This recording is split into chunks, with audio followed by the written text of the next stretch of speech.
Kayo po ba mga bossing ko ay masipag pero napapansin po ninyo kahit anong gawin ninyong sipag ay lagi na lang kayo walang pera?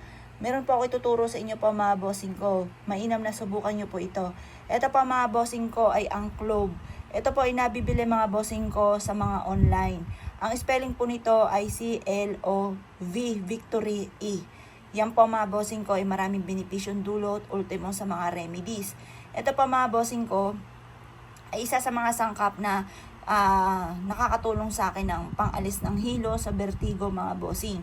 Ngayon pa mga bossing ko, bukod po dyan, nakakapagpalago rin ito ng buhok. At bukod po dyan mga bossing ko, ito po ay nakakatulong din na nakakaalis din daw po ng wrinkles. Marami po ako mga kakilala ng mga may edad na at yun ang mga ginawa po nila. At akala mo po sila po yung nagpasalamat Dok dahil sa mga remedy sa kanilang ginagawa kagaya po nito. Hindi lang po ganun mga bossing ko, sinare ko lang sa inyo ang iba pang mga benepisyo po nito. Ito po kung may problema ka tungkol sa usapin ng pera, ay mainam na subukan nyo po ito. Napakabango nito, amoy po siyang berries mga bossing. Ang berries mga bossing ko, yan po yung nag-a-attract ng masaganang pamumuhay. Ito pa mga bossing ko, kung ikaw ay laging walang pera, subukan nyo po ito sa inyo pong wallet. Magbabad ka ng ganito mga bossing ko.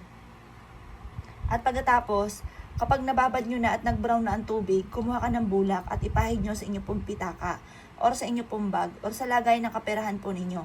At pagkatapos mga bossing ko, habang pinapahiran nyo ng bulak mga bossing ko ng katas nito, pero wag masyadong madami kasi masyadong mababasa yung inyo pong wallet. Yung panakto lamang, parang nag-aalis ka lang po ng dumi ng mga alikabok. Ngayon po mga bossing ko, sabihin nyo po dito, sa pamamagitan ng pampaswerteng aking ginagawa, ay siksikliglig at umaapot maraming biyaya ang darating sa akin. Magiging matagumpay ako at lahat ng aking mga ninanais ay kaagad ko makakamtan. Kailanman na hindi na ako mauubusan ng pera. Siksikliglig at umaapot maraming pera ang darating sa aking pitaka. Dadaloy ang na parang tubig ang kaperahan sa aking mga palad. Ganoon po mga bossing. At kailanman na hindi na ako mamumblema tungkol sa usapin ng pera. Bukod sa inyong pagiging masipag at matyaga, ay mainam na subukan nyo po ito.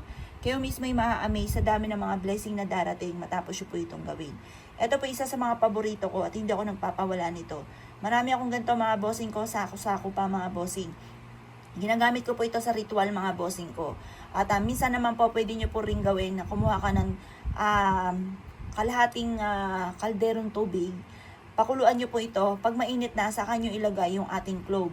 Kapag ito'y nag-brown na mga bossing ko, at kumulo na po yan, pwede nyong ihagis or ibuho sa harapan ng inyong tahanan para matanggal ang mga kamalasan.